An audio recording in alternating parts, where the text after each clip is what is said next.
Oui, Maurras a commencé aussi, lui, par la littérature, la philosophie, bien sûr, dans laquelle il dira qu'il a connu essentiellement un échec. Euh, mais la littérature, il a été critique littéraire avant d'être critique politique. Et même critique littéraire, on peut dire, avant d'être véritablement euh, critique philosophique des idées. Et il a commencé très jeune, puisque son premier article date de 1887. Il est né en 1868, comme vous le savez. Et donc, il a écrit des articles qui ont tout de suite eu leur réputation, qui ont établi sa réputation très, très, très jeune. Hein.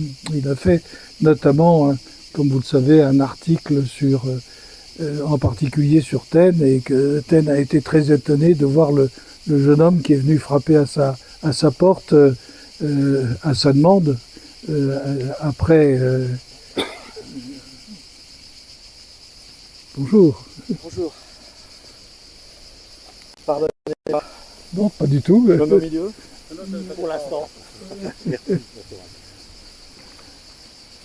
Donc Maurras a donc commencé extrêmement jeune et sa réputation s'est établie extrêmement jeune. Hippolyte Taine a été stupéfait de découvrir un jeune homme qui n'avait pas 20 ans et qui avait écrit un article absolument prestigieux sur lui. Et puis, et là, de même, un philosophe, Élie Rabier, a été très étonné de savoir que la personne qui avait fait la critique de son ouvrage de philosophie était tout simplement un garçon de 18 ans. Alors ça, c'est pour présenter Maurras, qui avait de fait un caractère tout à fait particulier, qui étonnait le monde. Et il a fait de la critique littéraire, il s'est lancé dans la poésie extrêmement jeune, il a écrit des milliers de vers, dont il nous dira qu'il les a brûlés, et de fait il les a brûlés. Il en reste des débris par-ci par-là. En réalité, dans ses poèmes, il confiait sa personnalité profonde et, je vais dire, son secret. Car dès l'âge de, on peut dire dès les années 1890, dès ces années tournantes où il a fini de traverser des épreuves incroyables qu'il raconte plus ou moins, plutôt moins que plus, même dans ses lettres les plus intimes à Monseigneur Penon. Il parle de ses difficultés, mais sans jamais vraiment préciser lesquelles. Ce n'est jamais totalement objectivé. Et pour une raison très simple, c'est que c'est mystérieux. Et il emploie d'ailleurs très souvent le mot mystère.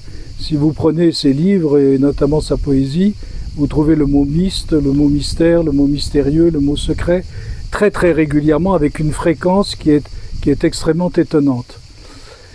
Et alors pour qui cherche à décrypter ses œuvres, et en particulier ses premières œuvres, le chemin de paradis, qui sera un des textes sur lequel il sera condamné, il s'agit de 9 contes qu'on prétend païens et que je prétends avoir décryptés et qui disent tout à fait autre chose que ce que l'on croit.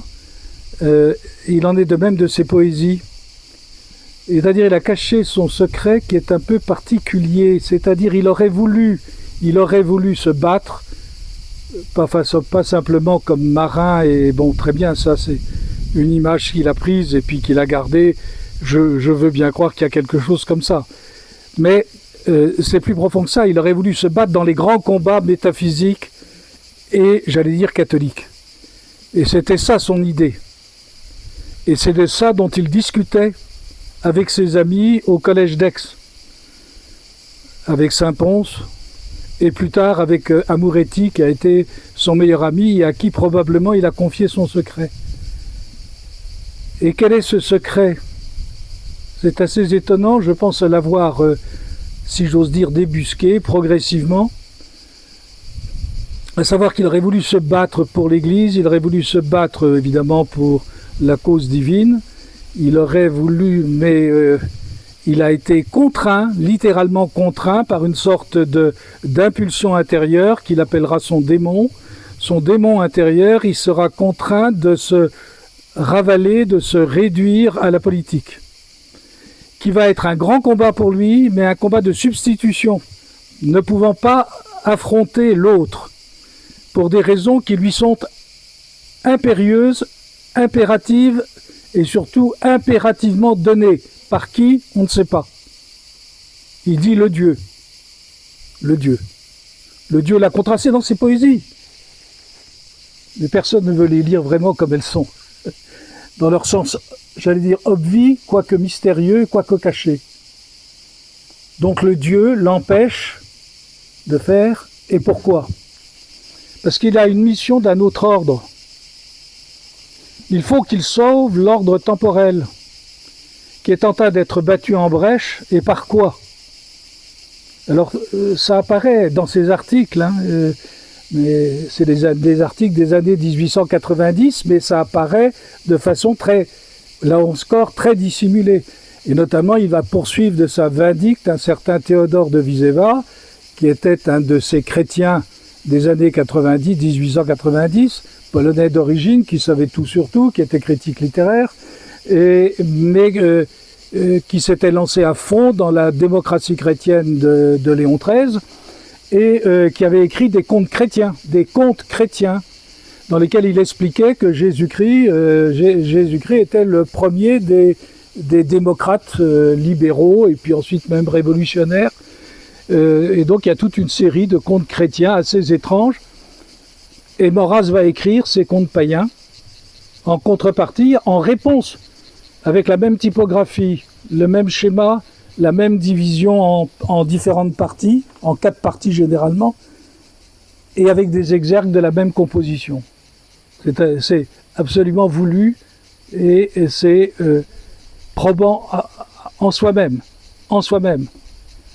Et donc le chemin de paradis est une réponse au conte chrétien. C'est-à-dire Jésus-Christ n'est pas ça.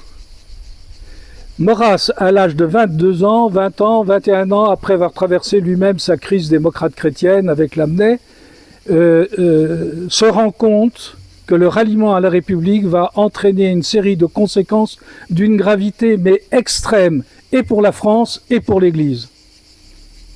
Nous le savons aujourd'hui. Pour la France, parce qu'il ne sera plus possible de faire un royalisme chrétien, catholique. L'Église l'interdit. Le plus haut magistère dit que l'Église est indifférente aux institutions.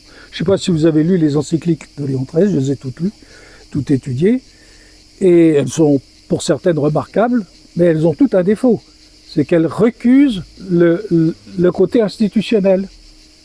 Il évacue, quand il reprend le Rerum Novarum, il reprend en réalité Vogelsang, Albert Demain et la Tour du Pin.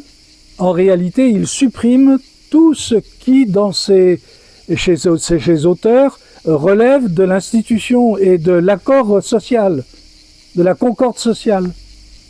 Et il fait exprès. Pourquoi? Parce que la religion chrétienne est censée se substituer aux nécessités politiques. Je ne sais pas si vous me suivez, mais c'est extrêmement important parce qu'on retrouve exactement la même chose aujourd'hui. Aujourd'hui. On n'a plus besoin des institutions, l'important c'est de créer la société moderne et que les chrétiens y participent avec leur surplus que constitue pour eux le baptême et la grâce. Mais l'idéal c'est le même, et c'est le même combat pour Mère Teresa et pour Benazir Bhutto. Voilà. Même combat pour Martin Luther King et le Père Kolb. Enfin, voilà. Bon, l'objectif étant de créer la société moderne. Maurras voit ça. À 20 ans, il comprend. Il comprend que c'est une catastrophe pour la France parce que il va falloir faire un nouveau royalisme sur d'autres bases. Et il va comprendre surtout que l'Église va être amenée à changer son discours. Et tout ça, il le raconte dans des contes extrêmement drôles, mais d'une violence extraordinaire, qui s'appellent les contes du chemin de paradis. Où on voit un évêque qui vient au nom de Pierre et de Paul, essayer de convertir la prostituée, c'est-à-dire l'opinion publique, pour la convertir. Et donc il va la convertir par quoi? Pas par la religion de la vérité, mais la religion de l'amour. Je ne sais pas si vous voyez, Maurras a vu ça. Il l'explique, c'est d'une drôlerie, c'est d'une violence. Et évidemment, il faut arriver à ce que le néo-royalisme, le jeune royalisme, sortent de cette griffe cléricalo-républicaine. Léon XIII lui-même regrettera d'une certaine manière, il verra les conséquences. Et Pidis encore plus. Et c'est pour ça que Pidis jamais ne condamnera Maurras, en dépit de tout ce qu'on raconte, en dépit même de ce que racontera Pie XI. Pidis n'a pas voulu parce que Pidis a compris. Il n'a pas tout compris, mais il a compris suffisamment pour savoir qu'il ne fallait pas faire cette bêtise. Et alors, à quoi songe Maurras? Et il faut que je vienne à la poésie, hein. À quoi songe Maurras? Il songe à faire un néo-royalisme.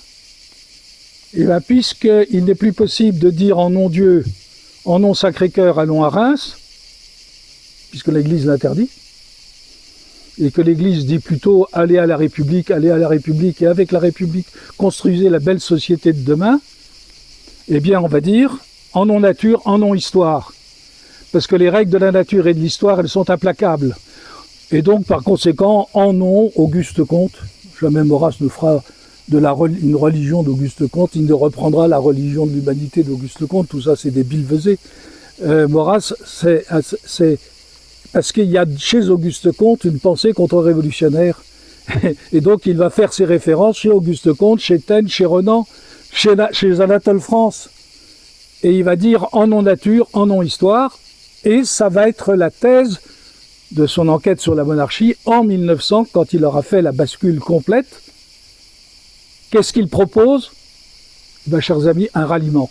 Mais pas un ralliement à la République, en nom de je ne sais quel Jésus-Christ, mais un ralliement à la monarchie, en nom de la nature, en nom de l'histoire, en nom de la France. Je ne sais pas si vous... C'est absolument génial, une fois qu'on a compris ça, pardonnez-moi. C'est absolument génial. Et ça a été ça la vie de Maurras. Ça a été ça. Et ce mystère, il l'a transcrit dans des contes et dans un certain nombre de textes tout à fait mystérieux, sur lesquels je me suis donné la peine de fournir des explications, bon, mais seulement dans des conférences. Bien sûr, tout ça mériterait d'être écrit, et je n'ai pas encore eu le temps de le faire, ni surtout les opportunités. Et évidemment, c'est le secret de sa poésie, c'est au cœur même de sa poésie. Et toute sa poésie qui est mystérieuse, je me souviens d'avoir discuté de cette poésie avec des vieux amis d'Action française qui, en fait, ils ne comprenaient pas. Je me souviens aussi d'avoir discuté, ça vous dit peut-être quelque chose, avec François Léger, que j'estimais beaucoup par ailleurs. François Léger, vous voyez qui c'est, et qui disait, mais Hilaire, ne sortez pas toutes ces histoires, on a déjà été condamnés, il faut éviter de remuer les cendres de cette affaire d'Action française. Et je lui disais, mais non, mais justement, c'est ça ce qui est intéressant. C'est parce que précisément, on ne veut pas que c'est là qu'il faut aller chercher. Et c'est là qu'on trouvera le véritable secret de Maurras. Alors ce secret de Maurras, il est dans sa poésie. Il est dans sa poésie. Alors ben, je vais prendre quelques exemples. Hein.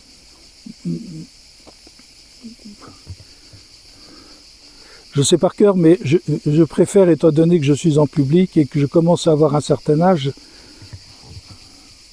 j'ai 82 ans, alors je crains un tout petit peu.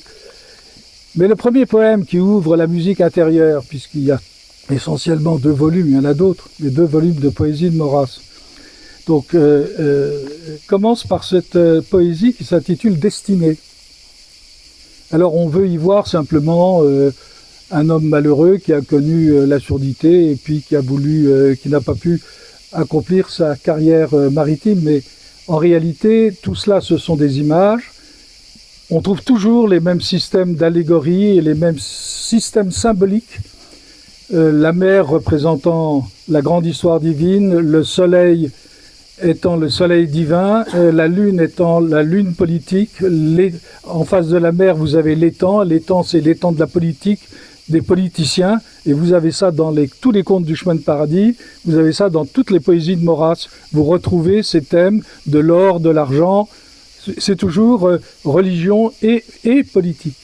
Parce que c'était ça ce qui passionnait Maurras. Il avait raison. Tu naquis le jour de la lune et sous le signe des combats. Le soleil n'en finissait pas de se lever sur ta lagune. Le vent d'ouest au seuil béant de ta maison sur le rivage a modulé son cri sauvage et les appels de l'océan. Mais tu n'as pas quitté ton île ni fait bataille sur la mer. Jamais la gloire du vrai fer n'a brillé dans ta main débile. Tu ne peux être matelot que d'imaginaires espaces, où plus qu'ailleurs l'aube fugace est longue à poindre sous le flot. Darde au zénith la flamme torse des volontés de ton destin, dans les angoisses du matin que le nuit lente use ta force. C'est prodigieux, la poésie est admirable, c'est des syllabes comme vous l'avez noté, et il y a une harmonie imitative qui est absolument extraordinaire. Et évidemment, il s'agit de quelque chose de bien plus que simplement d'une carrière de marin brisée.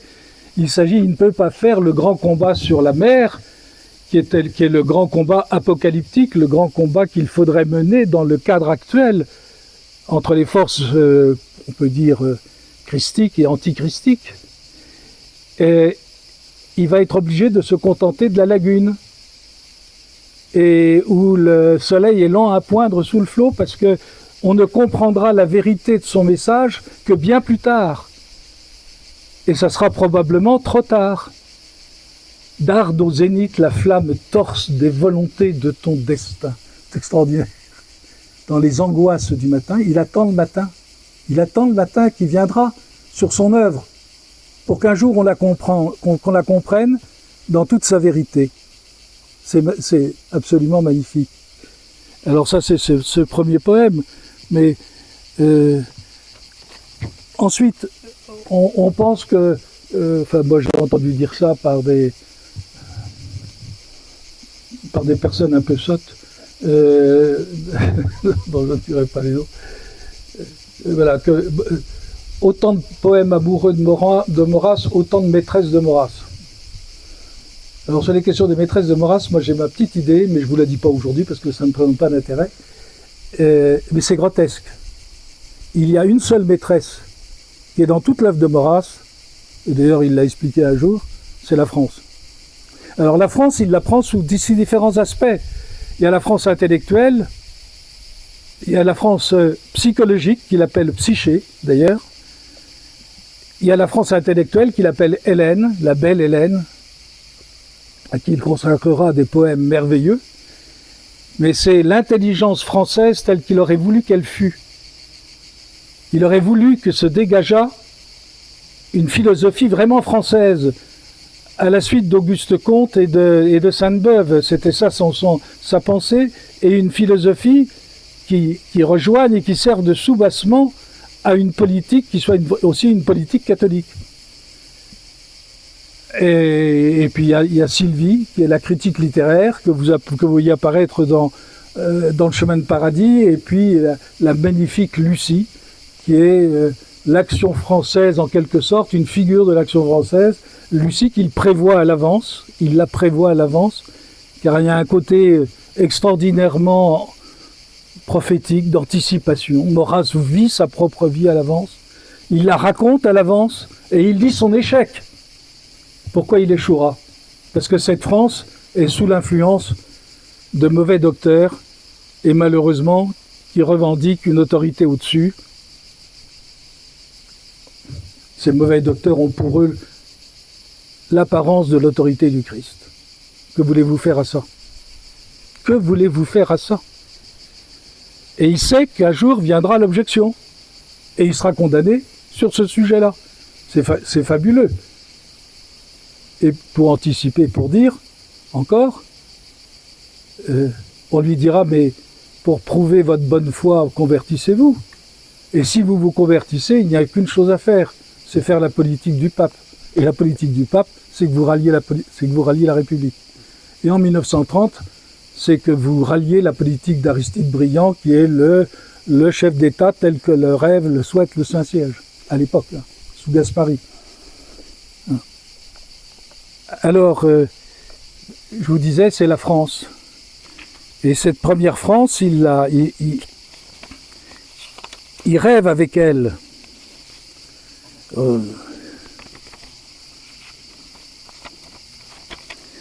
Écoutez,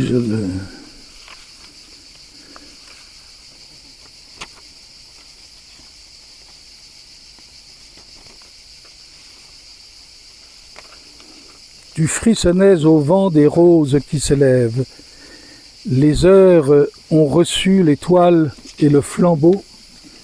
Voici le soir, la douce abondance des rêves. Le matin qui viendra mûrisse le plus beau. Le matin qui viendra te favorise, ami, et quelque incertitude enveloppe nos cieux, dissipe en fleurissant sur ta joue endormie. Écoutez bien ce vers, le maléfice errant de mon sort envieux. Je ne peux pas réaliser mon sort, je ne peux pas le réaliser. Le matin qui viendra, nous le créerons ensemble, si ta main reste unie à cette main qui tremble, si ta beauté scintille entre tes voiles blancs. Oui, mais parce qu'il faut que je retrouve ma page, évidemment je ne la retrouve pas. Merci. Le matin qui viendra, nous le créerons ensemble. Si ton cœur et le mien demeurent vigilants, si ta main reste unie à cette main qui tremble, si ta beauté scintille entre tes voiles blancs. Voilà, c'est la France. Il va créer quelque chose. Ça date des années 1892. Il sait qu'il va faire quelque chose, il va créer une œuvre. Et il attend cette France dont il faudrait qu'elle se réveillât. Le radieux matin que cette nuit prépare, déjà de ses bouquets en arceaux suspendus, fleurit ta belle porte et réjouit nos lards du simple souvenir des bonheurs attendus. C'est un vers absolument virgilien, c'est du simple souvenir des bonheurs attendus. Ça veut dire, tu as vécu de tellement belles heures autrefois, tu es tellement exceptionnel qu'il suffit de songer à tout cela, à ces souvenirs, pour savoir qu'ils ne peuvent que revenir du simple souvenir des bonheurs attendus. Cette France, alors, il l'attend, il la cherche. Vous avez des poèmes qui reprennent pratiquement, oui, parce que on peut dire que c'est la même facture. Les très belles pages qui se trouvent dans le Monde Saturne, qui est une sorte de témoignage qu'il a écrit à la fin de sa vie, mais dont il dit lui-même dans la préface de ce Monde Saturne qu'en réalité, ces pages sont écrites dès l'année 1889. Et il s'agit toujours d'une belle femme, qui est la France évidemment, et qui s'appelle Marie-Thérèse. Et cette Marie-Thérèse, il la cherche, et il la cherche la nuit, parce qu'elle est mal mariée par l'Église et par l'État à un homme qui la trompe, qui la vole. Vous avez deviné ce que c'est. Évidemment, c'est la France qui est mariée par l'Église et par l'État à l'État républicain, à un homme qui une bande de fêtes, ben voilà, ceux que nous avons aujourd'hui, hein, la même chose, hein, qui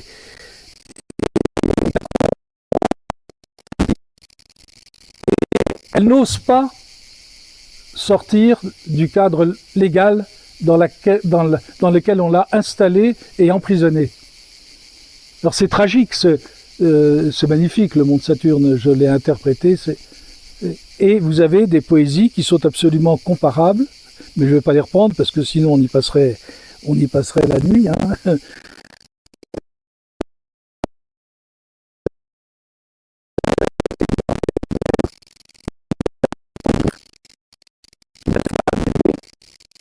Et prisonnière d'une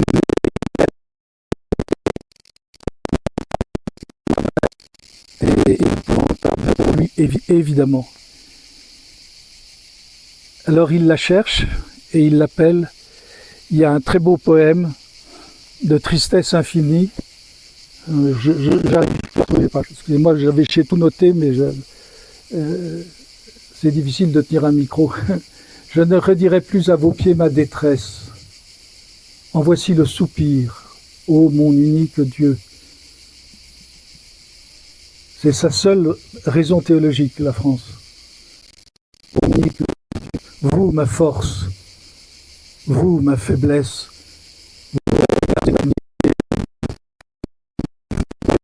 votre âme mieux que tout vos parfums, plus que votre beauté, comme vous en doutiez, dure argile de femme, sachez que votre esclave est dans ma volonté, c'est moi qui ne veux plus bannir une chimère de ce cœur mâle et doux que vous exténuez. Je ne choisis, je ne préfère que la cruelle part que vous m'attribuez. Ma raison m'inspira ce pur, qu'à votre essence pure, je reconnais en vous l'ordre de mon destin et le cri du désir de toute ma nature. Tout ce qui n'est pas vous est vain. Mais aux mesures de la plainte, sentez que l'espérance a bien quitté mon cœur. Sa fausse joie est plus qu'éteinte dans l'unité de ma douleur. Je crois à la bonté des ombres éternelles, là les silencieux persuadent un jour, et cendres du flambeau de tendeur fidèle, dans le lit du regret, font couronner l'amour. C'est absolument superbe. Vous avez remarqué cette alternance de vers de 8 pieds, de vers de 12 pieds, comme les iambes de Chénier, et c'est d'un tragique. Et la femme ne comprend pas à quel point cet homme est à son service. Et elle ne veut pas l'aimer, elle ne veut pas répondre à son désir. Et elle le regrettera un jour. Je crois à la bonté des ombres éternelles. Là, les silencieux persuadent un jour après sa mort, il arrivera à convaincre, on arrivera à comprendre quel était le sens de son secret. Dans le lit du regret font couronner l'amour. Alors, je ne sais pas, il faut conclure, parce que c'est l'heure. D'accord, eh bien, écoutez, c'est dommage, je n'ai fait que 2 des poèmes sur lesquels j'aurais voulu vous entretenir beaucoup plus longuement. Peut-être que j'en avais fait un choix beaucoup trop abondant. Mais sachez que c'est cela, le fin fond, y compris dans le colloque des morts. Hein. Dans le colloque des morts. Il est toujours à la recherche du soleil, à la recherche du jour éternel. Je suis né, je suis fait. Voilà. Accordez-moi... peu importe. Excusez-moi. Accordez-moi d'éterniser le jour. Il voudrait sortir de cette ombre dans laquelle il se trouve lui-même enfermé, comme une sorte de destin. Il y a des poèmes tout à fait caractéristiques, le bien et le mal, hein, et qui sont des hymnes à la Sainte Trinité en réalité, et dans lequel il confie de nouveau son secret. Alors je voudrais en venir simplement à la prière de la fin, hein, parce qu'on s'imagine toujours que c'était une espèce de difficulté de la foi de Maurras qui fait qu'il aurait eu du mal à comprendre. Non, ce qu'il voudrait, et c'est écrit en toutes lettres, ce qu'il voudrait, c'est que ce qu'il a écrit de manière mystérieuse soit enfin compris. Et il sait que c'est un mystère qui va rester en suspens pendant de longues années. Voilà. Seigneur, endormez-moi dans votre paix certaine entre les bras de l'espérance et de l'amour. Ce vieux cœur de soldat n'a pas connu la haine et pour vos seuls vrais biens a battu sans retour. Le combat qu'il soutint fut pour une patrie, pour un roi, les plus beaux qu'on ait vus sous le ciel, la France des Bourbons de Mesdames Marie, Jeanne d'Arc et Thérèse et Monsieur Saint-Michel. Vous remarquez que ce qu'il met en avant, c'est son combat politique. Notre Paris jamais ne rompit avec Rome, Rome d'Athènes en fleurs a récolté le fruit, beauté, raison, vertu, tous les honneurs de l'homme, les visages divins qui sortent de ma nuit. C'est son combat pour l'homme qui est en fait un combat divin. Car, Seigneur, je ne sais qui vous êtes, j'ignore quel est cet artisan du vivre et du mourir, au cœur appelé mien, quelles ondes sonores ont dit ou contredit son éternel désir. Il y a un mystère, on lui a parlé, il a compris quelque chose. Et je ne comprends rien à l'être de mon être, tant de dieux ennemis se le sont disputés, mes os vont soulever la dalle des ancêtres, je cherche en y tombant la même vérité. Écoutez, ce besoin de comprendre pour croire. Et c'est pas ce qu'on croit. Toujours on interprète, enfin les quelques personnes qui ont osé interpréter ce texte, comme un désir métaphysique, mais pas du tout. Pas du tout. Est-il un sens au mot que je profère? Proférer. C'est comme prophétiser. Est-il un sens au mot que je profère? Est-il, outre leur labyrinthe, une porte de gloire? Est-ce que enfin je vais sortir de la nuit? Est-il, outre leur labyrinthe, une porte de gloire? Ariane me manque et je n'ai pas son fil. Comment croire, Seigneur, pour une âme que traîne son obscur appétit des lumières du jour? Enfin, c'est extraordinaire, son obscur appétit des lumières du jour. Seigneur, endormez-la dans votre paix certaine, entre les bras de l'espérance et de l'amour. Un grand merci.